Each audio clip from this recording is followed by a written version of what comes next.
Ali Baba et les 40 voleurs, d'après un conte des 1001 nuits.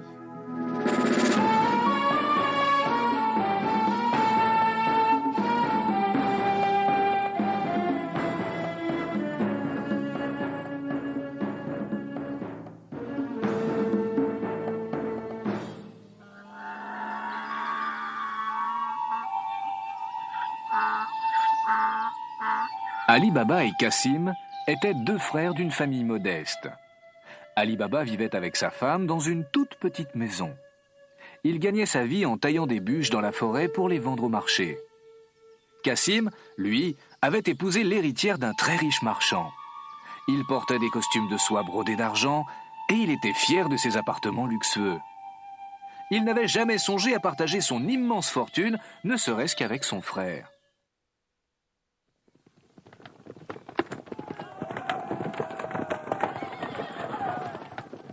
Un jour, en fin d'après-midi, Ali Baba, qui avait réuni une bonne quantité de bois, s'apprêtait à quitter la forêt lorsqu'il aperçut des cavaliers au galop.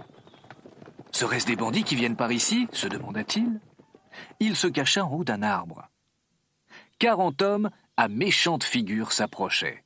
« Je n'avais pas tort, voilà bel et bien des voleurs » se dit Ali Baba, très impressionné par les gros paquets et les malles énormes chargés sur des chevaux.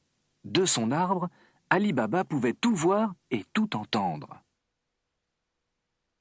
Le capitaine des voleurs s'approchait d'une grande porte dissimulée dans un rocher. Il s'arrêta devant et dit « Sésame, ouvre-toi » À peine avait-il prononcé ces mots que la porte s'ouvrit toute grande.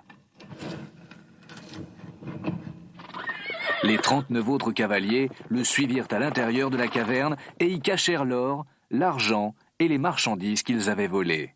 Puis, le capitaine leur ordonna de sortir et dit « Sésame, ferme-toi » La porte se ferma et ils repartirent. Quand ils se furent éloignés, Ali Baba, dévoré de curiosité, descendit de l'arbre et s'avançant vers la caverne, il prononça « Sésame, ouvre-toi » et la porte lui obéit. Il entra dans la caverne. C'était l'endroit le plus immense et le plus éblouissant qu'il eût jamais vu. Il découvrit d'abord des tapis brodés et des étoffes précieuses, puis des vases remplis d'or, d'argent et de bijoux. Tout débordait tellement de richesses qu'il se dit « Ce repère de voleurs doit servir depuis des siècles ». Mais il ne voulait pas s'attarder. Il sortit en emportant 2 gros sacs de pièces d'or, ordonna à la porte de se refermer, puis rentra chez lui.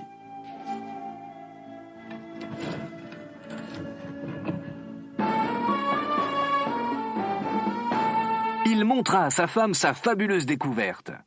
D'abord, celle-ci s'inquiéta. « D'où viennent toutes ces pièces d'or? Es-tu devenu un voleur ?»« C'est à des voleurs que je les ai volées, répondit-il.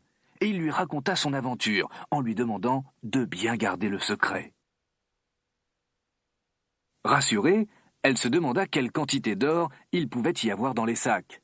« Nous devrions peser ces pièces, lui dit-elle. « C'est inutile, répondit Ali Baba, enterrons-les dans le jardin au plus vite. »« Quel dommage, dit sa femme, j'aurais tant voulu savoir. » Elle le supplia tellement qu'il céda.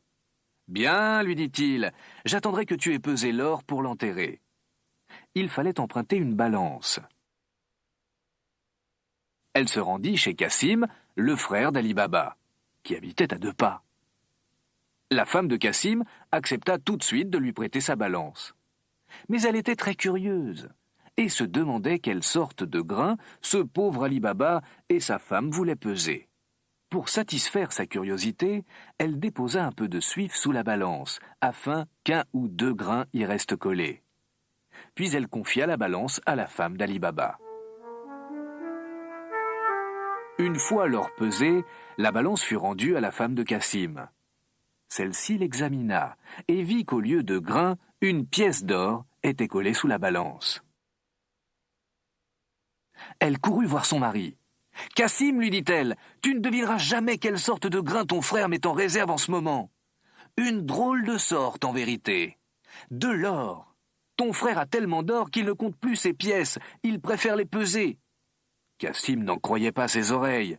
il se rendit immédiatement chez Ali Baba. « Ma femme a trouvé une pièce d'or sous la balance qu'elle t'a prêtée. D'où te vient tout cet or, toi qui n'en as jamais eu ?» Ali Baba, comprenant qu'il était découvert, se résolut à confier le secret à son frère. « Dis-moi vite où se trouve cette caverne, répondit Cassim.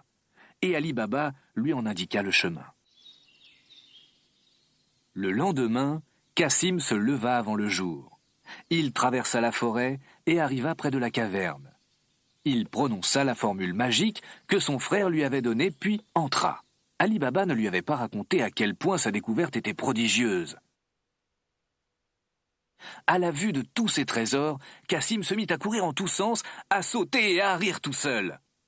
Il visita longuement tous les recoins de la caverne. Puis il se dit que le moment était venu d'emporter ce qu'il voulait et de rentrer chez lui. Il s'empara de 4 sacs de pièces d'or et se dirigea vers la porte.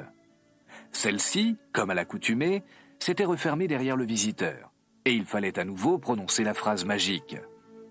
« Maïs, ouvre-toi » dit Cassim. Ce n'était pas la bonne formule.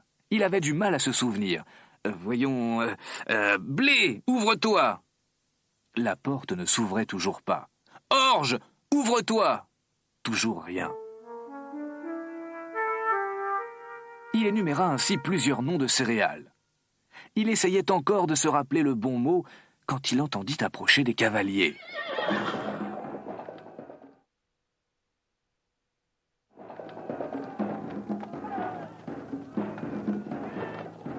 C'étaient les 40 voleurs qui venaient entreposer un nouveau butin. « Sésame, ouvre-toi » dit le capitaine. La porte s'ouvrit, découvrant Cassim épouvanté. « Ce gredin a réussi à entrer » cria le capitaine. « Emparez-vous de lui !» Ils se jetèrent sur Cassim et le tuèrent sur le champ. Ils le coupèrent en 4 morceaux, puis disposèrent les morceaux de chaque côté de l'entrée de la caverne. À la vue de ce spectacle effrayant, pensait-il, personne n'oserait plus entrer ici. Une fois leur sanglante besogne accomplie, ils repartirent. La femme de Cassim, ne voyant pas son mari revenir, alla prévenir Ali Baba. Celui-ci se rendit à la caverne des voleurs et ne tarda pas à découvrir ce qu'il restait de son pauvre frère. Lorsqu'elle apprit sa mort, l'épouse de Cassim pleura beaucoup. Ali Baba lui proposa de la prendre comme seconde épouse. C'était en effet chose ordinaire dans ce pays que d'avoir 2 ou plusieurs femmes. Elle accepta et Ali Baba vécut ainsi heureux avec ses 2 épouses. Ils gardèrent toujours le secret et vécurent raisonnablement, allant se réapprovisionner à la caverne de temps à autre.